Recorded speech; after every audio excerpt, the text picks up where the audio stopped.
আজি আমি মহিলাৰ বিৰুদ্ধে অসমত আগতে যি ধৰণে অত্যাচাৰ হৈছিল আজি আমি মহিলাসকলৰ বিৰুদ্ধে হোৱা প্ৰত্যেকটো অপৰাধ তদন্ত কৰাৰ কাৰণে অসমত মহিলাৰ ওপৰত যি অত্যাচাৰ সি আজি ক্ৰমাগতভাৱে কমি কমি গৈ আছে।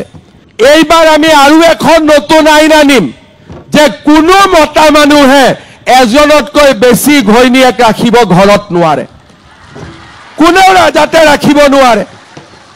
25 নৱেম্বৰত আমাৰ বিধানসভাত বিল পাছ হ'ব, কোনোবা মতা মানুহে যদি এজনতকৈ দ্বিতীয় বিয়া কৰাই 7 বছৰ জেলত থাকিব লাগিব। ভাল হ'বনে বেয়া হ'ব? কেইগৰাকীমান বাইদেউ অলপ ভাল পাইছে যে বাচিলো আৰু বুলি।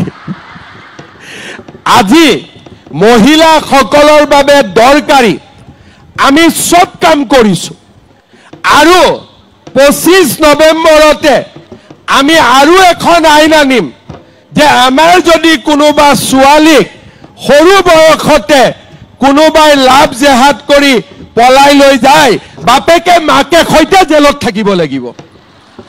আজি আমি অসমত চাৰিওফালৰ পৰা আমাৰ মহিলাসকল যাতে সুৰক্ষিত থাকিব পাৰে, অৰ্থনৈতিকভাৱে, ৰাজনৈতিকভাৱে আৰু সামাজিকভাৱে আজি আমি তাৰ ব্যৱস্থা কৰিছো।